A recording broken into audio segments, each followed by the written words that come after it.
Before diving into these forgotten stories of survival and suffering, if you enjoy learning about the hidden truths of history, consider hitting that like button and subscribing for more content like this. And please comment below to let me know where you're listening from. I find it incredible that we're exploring these ancient stories together from different parts of the world, connected across time and space by our shared curiosity about the past. The night air bites at your bare arms as they march you through the winding alleys, past homes where oil lamps flicker behind lattice windows, casting jagged shadows on the baked clay walls. You can hear the murmur of the river nearby, its waters dark and sluggish under the moon, carrying the silt that feeds the fields beyond the city gates. Babylon in those days, around 1800 BC under King Hammurabi's rule, sprawls like a living beast, its heart pulsing in the temple district where the gods demand their due. Your feet, unused to the rough paving stones, stumble on a loose brick, and the priest's grip tightens on your shoulder, his rings digging into your flesh like the claws of a lion from the royal hunts. He doesn't speak again, but his eyes, lined with kohl to ward off evil spirits, hold a gleam that's not kindness. It's the look of a man who serves powers greater than kings, powers that twist human lives into offerings. In the shadow of the ziggurat, built layer upon layer like the steps to heaven itself, the priests of Marduk and his consort held sway over souls and bodies alike. Hammurabi, born around 1810 BC and ascending the throne in 1792 BC, had codified laws on a towering diorite stele, proclaiming justice from the gods. But even he bowed to the temple's ancient rites. Those rites, etched into clay tablets in the wedge-shaped script of cuneiform, spoke of purity and sacrifice, of young lives dedicated to divine service. You, a boy from a humble family of weavers near the Ishtar Gate, have been chosen not for your strength or wit, but for your untouched state, a male virgin as the priests call it, ripe for the goddess Ishtar's embrace. The air grows heavier as you approach the temple enclosure, scented with myrrh burning in bronze braziers, the smoke curling up to mingle with the stars.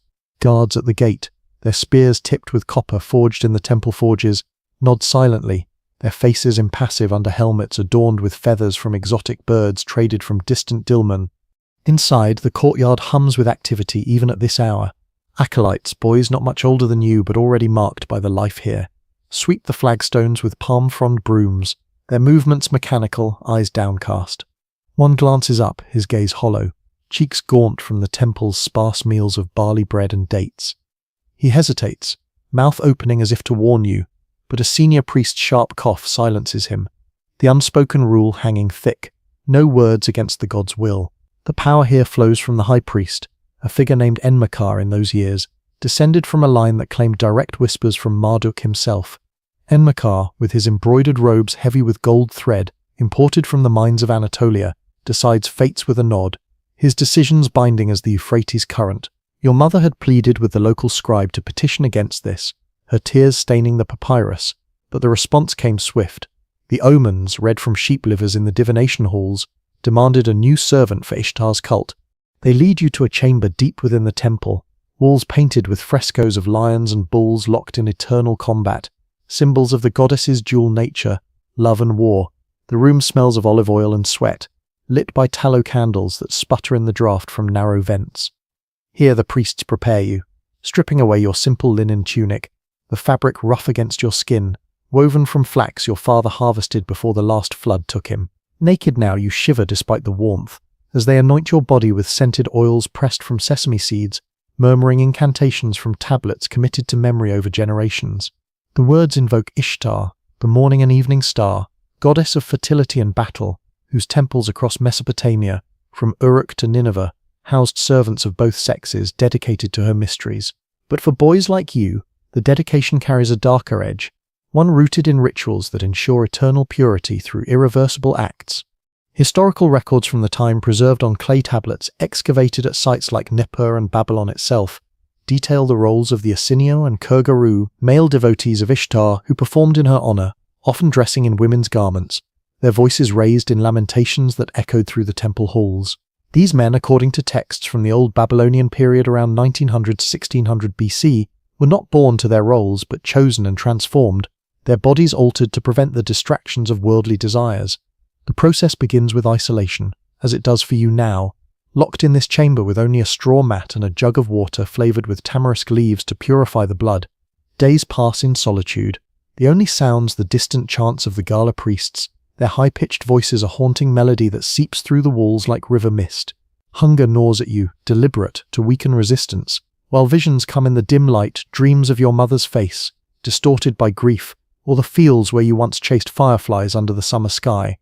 And Mikar visits on the third night, his presence announced by the clink of amulets on his chest, carved from lapis lazuli brought from the mountains of Badakhshan.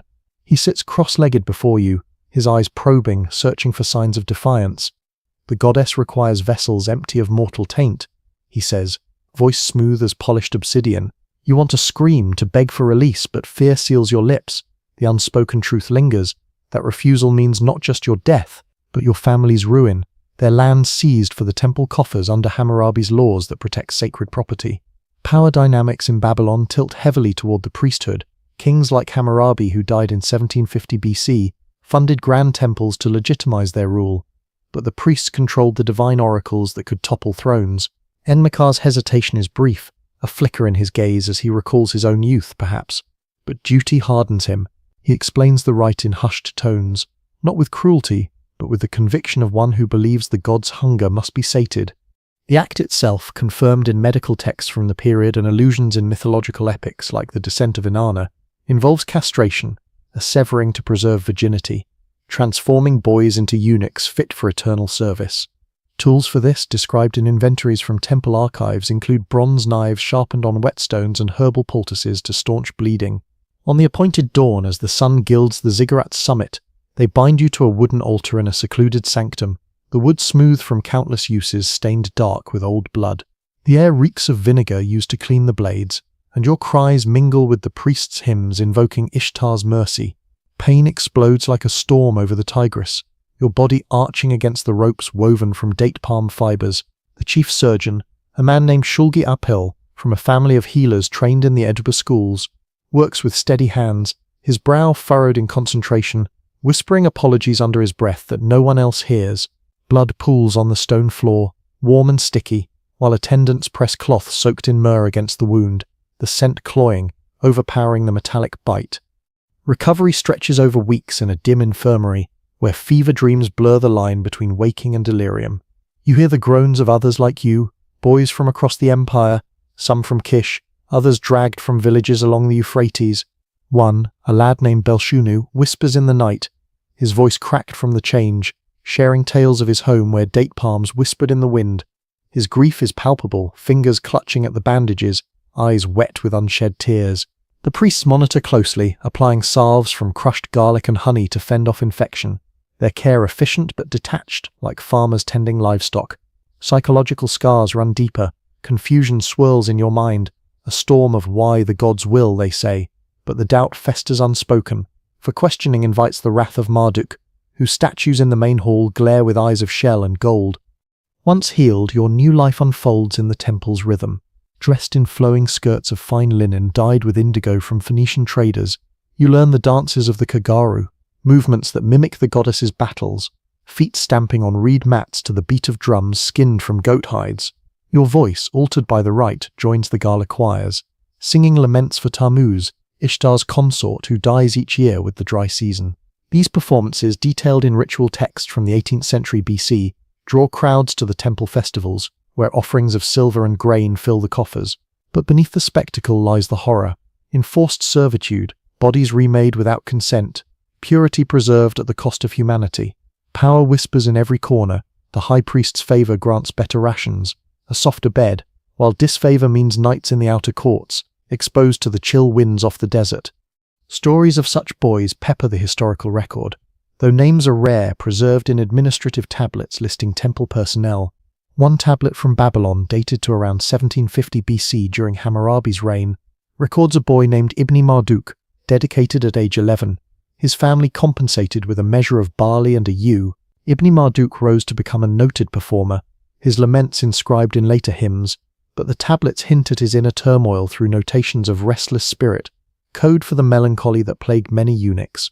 Imagine him in the temple gardens, under acacia trees planted for shade, fingers tracing patterns in the dust, grief etching lines on his young face. He dares not speak of escape, guards patrol the walls, and the river gates are locked at dusk. Instead, he channels his pain into song, voice soaring in the evening air, a sound that chills the blood of listeners who sense the suffering woven into every note.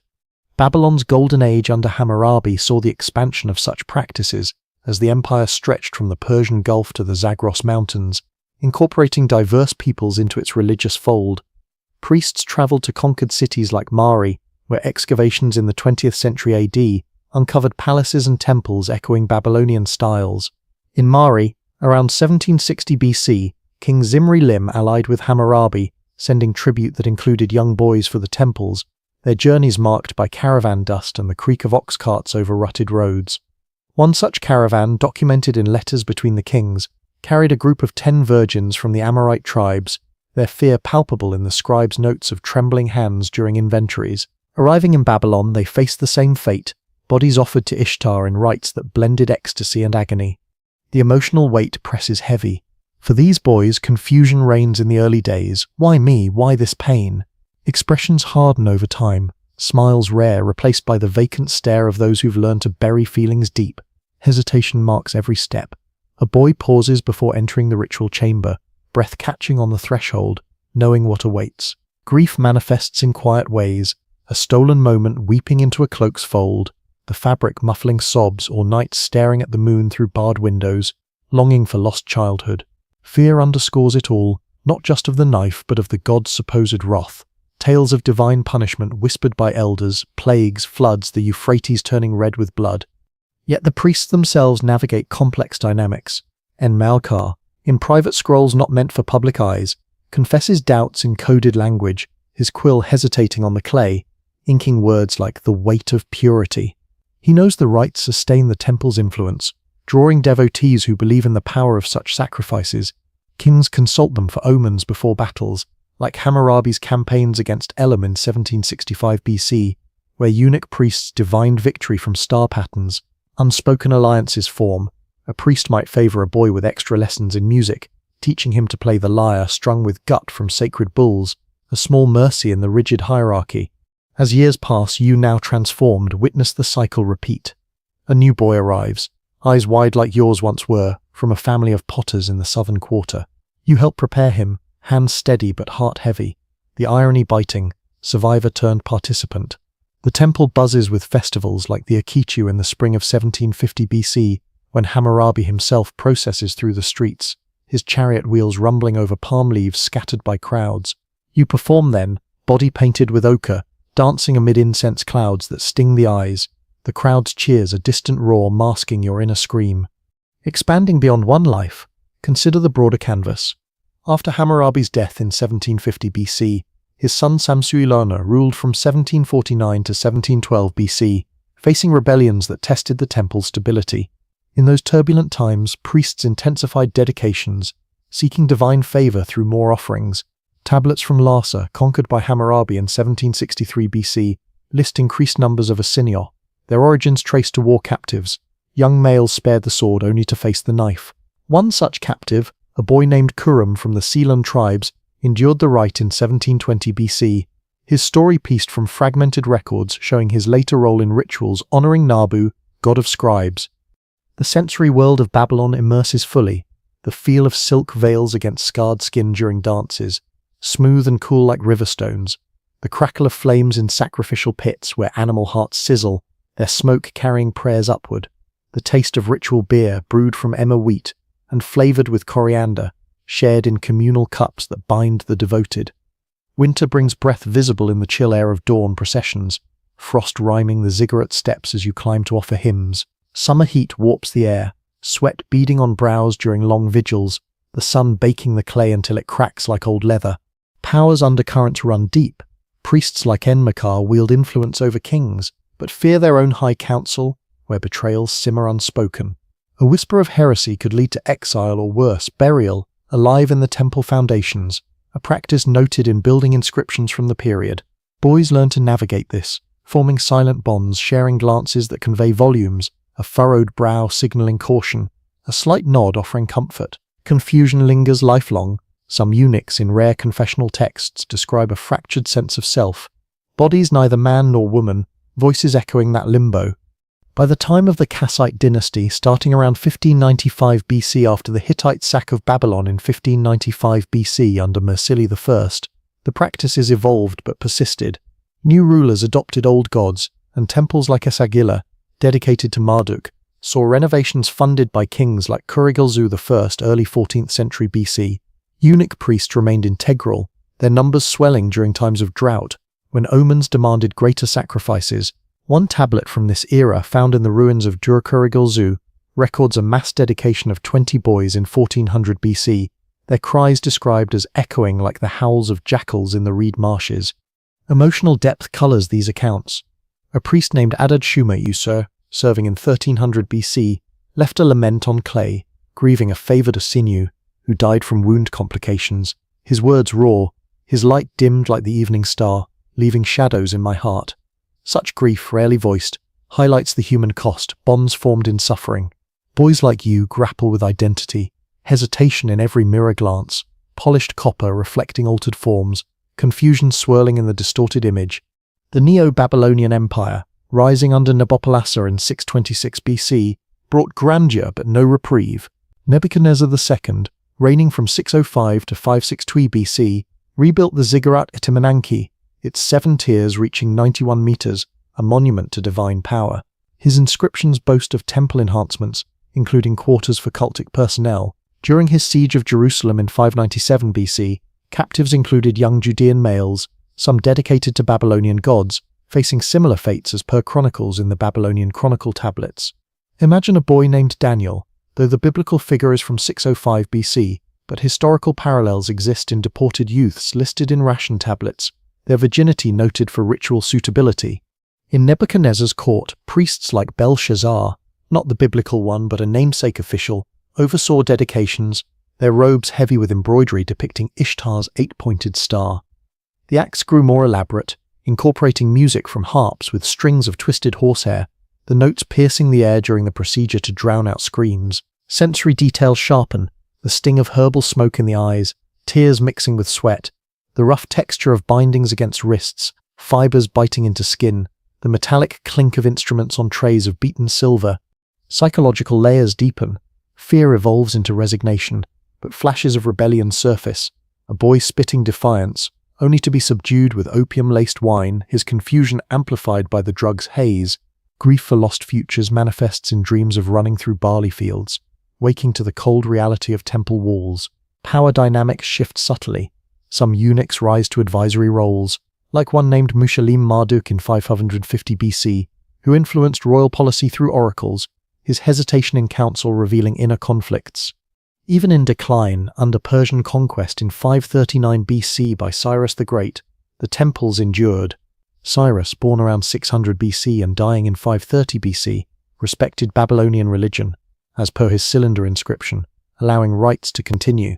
Eunuch priests performed until Hellenistic times, their legacy fading but echoes persisting in later cults.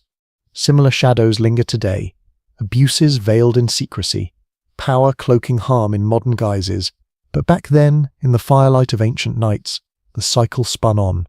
And so, as the ziggurat's shadow stretches long in your memory, the most horrifying acts, the severing of innocence, the remaking of flesh for forgotten gods, echo in the wind off the Euphrates, a whisper of dust and dread that carries from that boy's bed to eternity.